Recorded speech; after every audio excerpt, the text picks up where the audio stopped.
Okay student, our second unit is completed.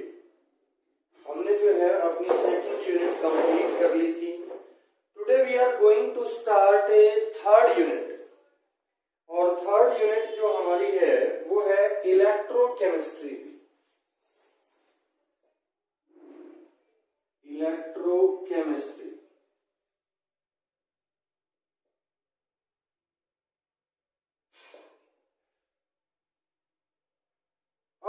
सबसे पहले जो है वो हम डिस्कस करते हैं. और 11th के अंदर हमने चैप्टर पढ़ा था रेडॉक्स रिएक्शन. सबसे पहले क्वेश्चन जो हमारे माइंड में आता है वो आता है कि रेडॉक्स रिएक्शन होती क्या है. What do you mean by redox reaction. Redox reaction वो रिएक्शन होती हैं जिनमें एक सब्सटेंस जो है वो ऑक्सीडाइज होता है और दूसरा सब्सटेंस जो है वो रिड्यूस होता है. तो हम यहां पर बोलेंगे those reaction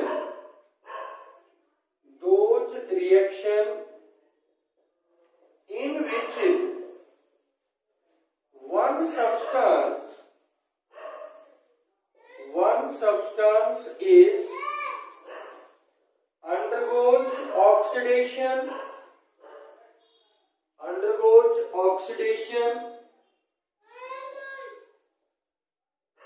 and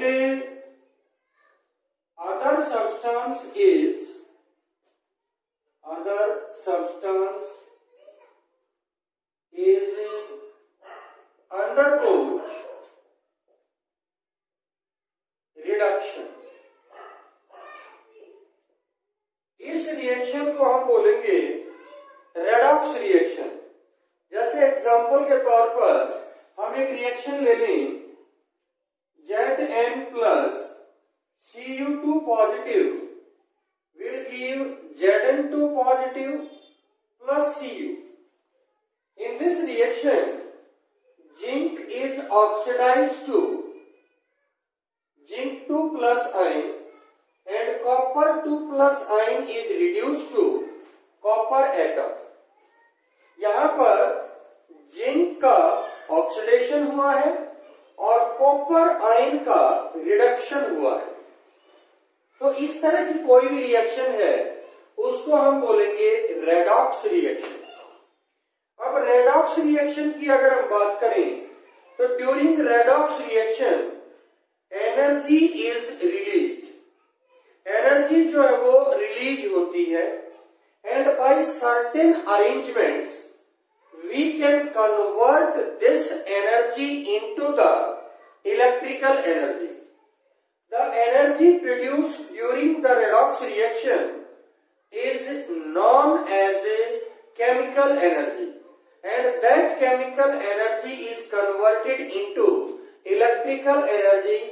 11th class के अंदर हमने किया था गैल्वेनिक सेल और इलेक्ट्रोकेमिकल सेल के बारे में. Electrochemical cell is the instrument which can convert the chemical energy into the electrical energy. दूसरी तरफ there are so many reactions which cannot be accompanied. For example, if we melt the NaCl, sodium chloride, साधारण नमक, then there is no chemical reaction takes place.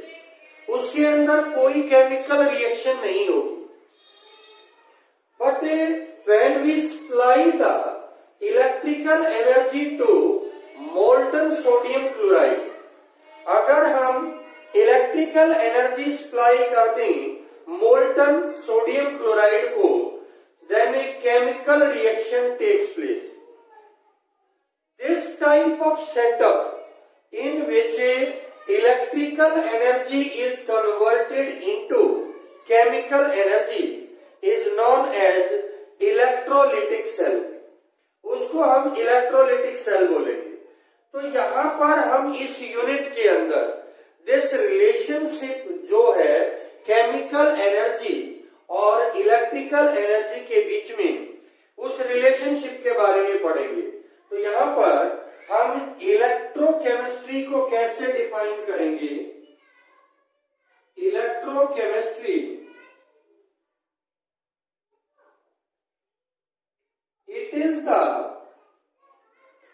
branch of chemistry, it is the branch of chemistry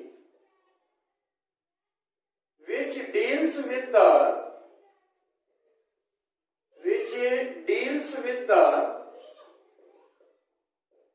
study of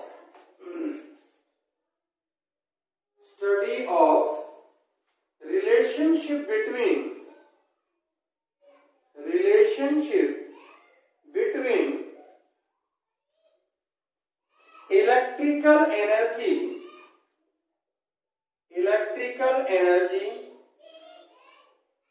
and chemical energy. Electrical energy और chemical energy के बीच में relationship को study करती है. How electrical energy is converted into chemical energy during electrolysis and how chemical energy produced during the redox reaction is converted into electrical energy by electrochemical cell. तो इस unit के अंदर हम इस रिलेशनशिप को यहाँ पर समझेंगे.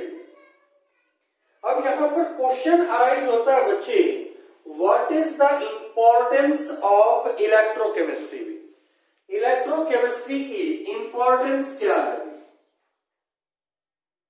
इंपॉर्टेंस ऑफ इलेक्ट्रोकेमिस्ट्री, सबसे पहली importance, it help in extraction of some useful metal, non-metal and compounds. कुछ यूजफुल मेटल, नॉन मेटल और कंपाउंड की एक्सट्रैक्शन में ये हमारी हेल्प करता है. कौन? जैसे sodium, magnesium, calcium, aluminium. They can be obtained by electrochemical phenomena. Chlorine है, हाइड्रोजन है, they can be obtained by electrochemical phenomena. Sodium hydroxide, it can also be obtained by electrochemical phenomena. दूसरा जो है हमारे पास application in the form of cells and batteries. ये हमारे को सेल और बैटरीज के रूप में जो है वो बहुत सारी जगह यूज होता है. ऑटोमोबाइल्स के अंदर, हमारे घरों के अंदर सेल्स और batteries which are working on the principle of electrochemistry, जो कि इलेक्ट्रोकेमिस्ट्री के प्रिंसिपल्स के ऊपर जो है वो बेस्ड होती हैं. तीसरा, it help in sending signals in our body. हमारी बॉडी के अंदर सेल से ब्रेन तक और ब्रेन से सेल तक जो इंफॉर्मेशन दी जाती है, they are through the electrochemical phenomena. वो इलेक्ट्रोकेमिकल फिनोमेना के द्वारा ही जो है वो सेंड की जाती हैं. तो इस तरह से ये वहां पर भी हमें हेल्प करता है. These are importance of electrochemistry. Now we are talking about, in this unit we will study three phenomena here. हम इस यूनिट के अंदर 3 फेनोमेना जो है वो स्टडी करेंगे. जो 3 फेनोमेना हम यहाँ पर स्टडी करेंगे वो करेंगे, एक तो इलेक्ट्रोलिसिस की. इस यूनिट के अंदर हम इलेक्ट्रोलिसिस को स्टडी करेंगे. दूसरा, हम यहाँ पर स्टडी करेंगे इलेक्ट्रोकेमिकल सेल्स.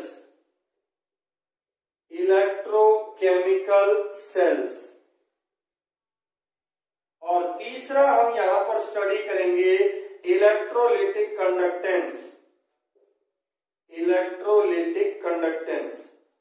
ये 3 फेनोमेना हम यहाँ पर स्टडी करेंगे। इलेक्ट्रोलिसिस, इलेक्ट्रोकेमिकल सेल और electrolytic conductance. Now we are talking about electrolysis in detail. हम यहाँ पर इलेक्ट्रोलिसिस के बारे में डिटेल में स्टडी करेंगे।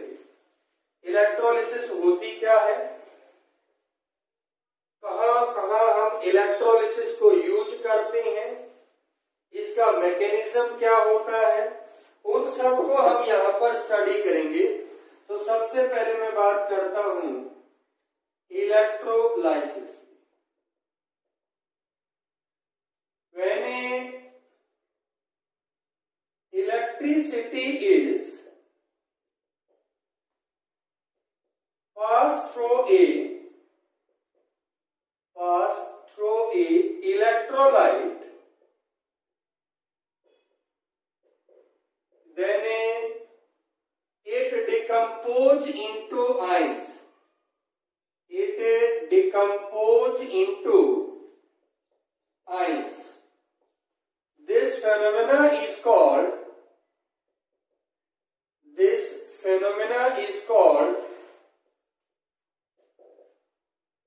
इलेक्ट्रोलिसिस। इस फेनोमेना को हम इलेक्ट्रोलिसिस के नाम से जानते हैं। देखो, कोई भी इलेक्ट्रोलाइट है हमारे पास, उसके अंदर से अगर हम इलेक्ट्रिसिटी पास करते हैं मोल्टन स्टेट के अंदर, तो वो आयंस के अंदर टूट जाता है।